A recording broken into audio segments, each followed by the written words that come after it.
présente maintenant notre deuxième présentatrice de la soirée. Il s'agit de Rose-Marie, qui est présentement en première année du baccalauréat en psychologie à l'UQTR. Rose-Marie a 22 ans, puis elle se décrit comme étant alliée de la réconciliation autochtone, du mouvement Every Child Matter et du mouvement Black Lives Matter. Elle est également membre du comité Bistro Brain depuis peu et ancienne présentatrice Bistro Brain. Donc, on l'applaudit.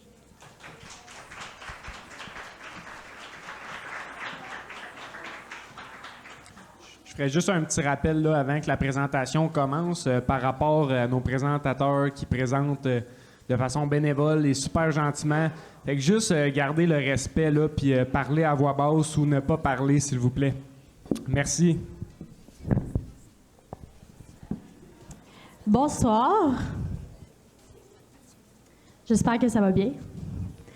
Petite question avant de commencer comme ça. Y en a-tu qui est conspirationniste dans la salle à main levée? Ouh! Comment jeter un petit malaise? Vous allez être surpris, mais techniquement, tout le monde est menteur ici.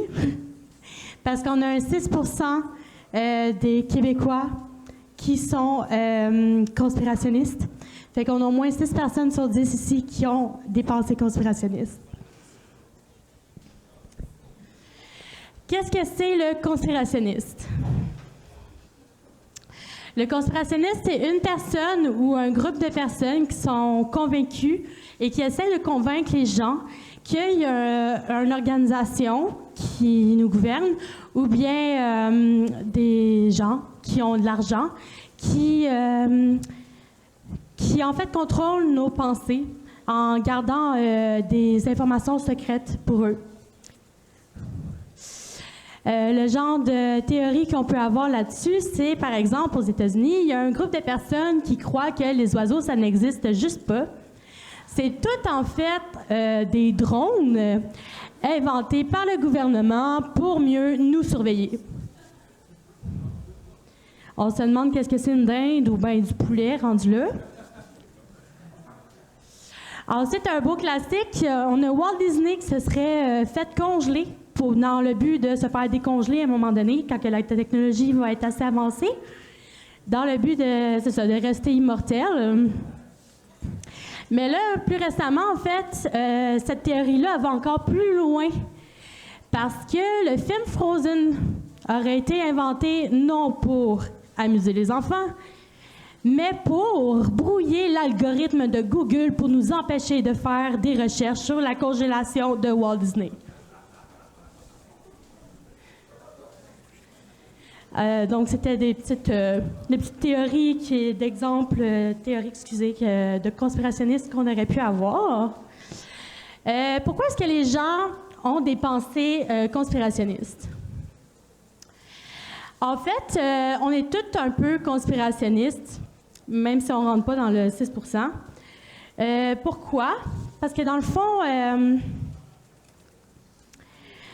c'est une façon de nous représenter le monde, OK? Puis, on se crée des théories. Puis après ça, c'est normal dans le sens où est-ce que, après, il y a un raisonnement. T'sais, on s'est tout dit, OK, il y a une forme de cœur dans le ciel, c'est un cœur. Mais après ça, on s'est dit, ouais, non, c'est peut-être plus un nuage, là. C'est pas vrai que c'est un cœur dans le ciel. Après ça, là où est-ce que c'est pas normal, c'est quand il n'y a pas de raisonnement après. Puis ça, c'est souvent les conspirationnistes qui ont ça. Ça fait partie de leur identité, vraiment de leur personnalité. C'est des personnes qui ont confiance en rien du tout, ils naissent comme ça. Puis c'est des champions de la critique, donc ils vont se créer de leurs propres preuves, faire leurs propres recherches, puis décider que leurs théories sont valides selon leurs propres recherches et leurs propres preuves. C'est ça, sans raisonnement. D'où est-ce que ça vient? En fait, ça vient d'un processus cognitif qui s'appelle la détection d'agents. Dans le fond, c'est d'attribuer, mettons, une cause, un coupable, mettons, à une situation, un changement qui se passe dans notre environnement. Puis ça, c'est un processus cognitif qui est là depuis que l'homme est homme.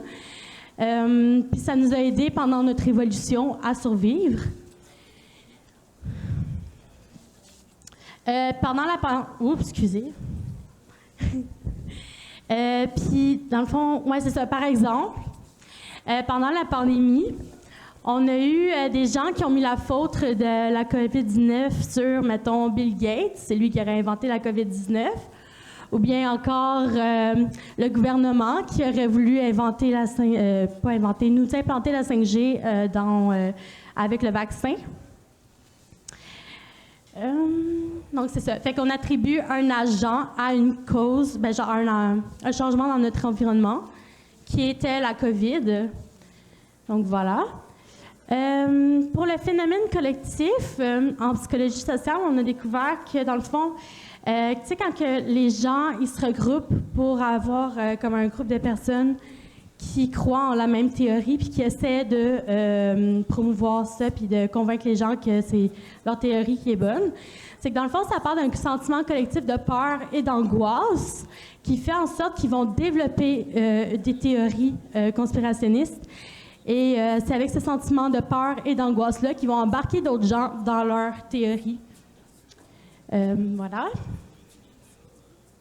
Ensuite, quelques petits faits intéressants. On a par exemple des conséquences que vous en connaissez sûrement déjà, mais on va y aller quand même.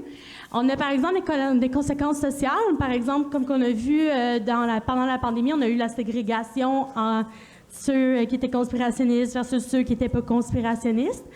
Fait que ça, c'était pas tout le temps le fun à vivre. Ensuite, il peut y avoir des conséquences politiques, d'autres des conséquences familiales. Encore une fois, pendant la pandémie, on a vu beaucoup de familles qui se sont détruites à cause de ça. Puis, etc. Ensuite, on a quelques pistes de solutions. J'en ai trouvé 2 parce que c'est quand même assez difficile. On a par exemple des chercheurs en cognition qui ont découvert que plus on s'entraînait à la réflexion analytique, donc plus on faisait des exercices de réflexion, d'analyse de nos théories, plus on pouvait avoir moins de pensées comme conspirationnistes, des théories que finalement il n'y a pas de raisonnement après. Puis, pour ceux qui sont pas conspirationnistes, entre guillemets, ça serait plus de comme s'informer puis d'en parler aux gens autour de qu'est-ce que c'est le conspirationniste. Ouais, fait que voilà. En conclusion, je vais apporter une nuance importante. Une théorie conspirationniste, c'est faux jusqu'à preuve du contraire. Fait qu'on a eu beaucoup de théories dans le passé qui, finalement, se sont avérées vraies. On a par exemple avec les cigarettes.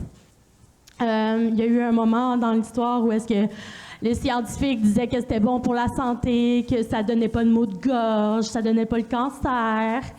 Puis aujourd'hui, c'est complètement le contraire. On avait des publicités dans le temps pour fumer, puis aujourd'hui, c'est des publicités anti-fumage.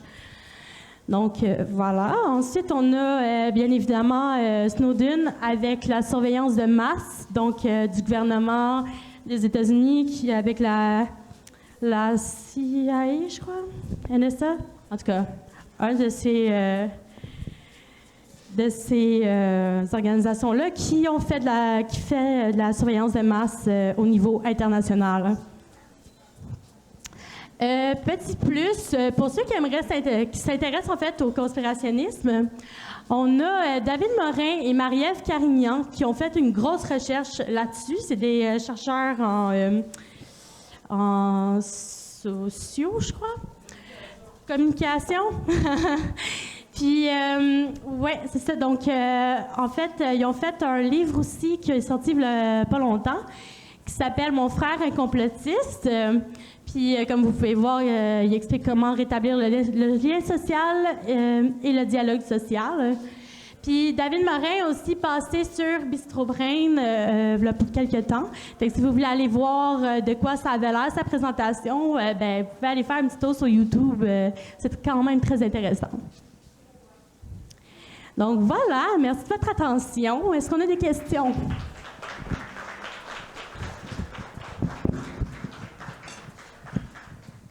C'est le temps de lever la main. Oui.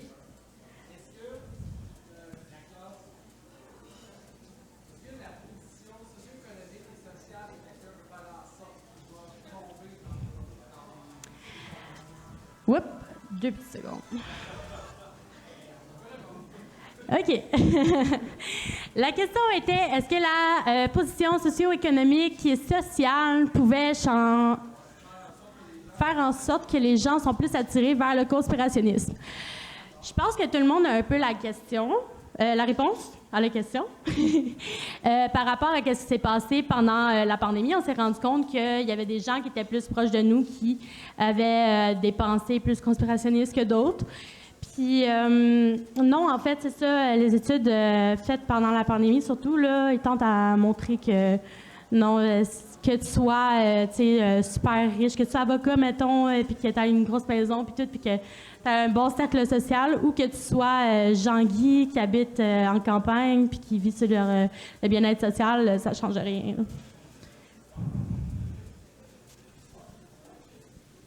D'autres questions?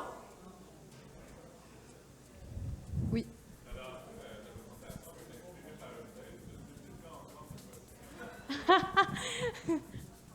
Non, ça, en fait, cette présentation-là a été inspirée par un article du Pharmacien, vraiment très intéressant. Ça s'appelle « Dans la tête d'un conspirationniste ».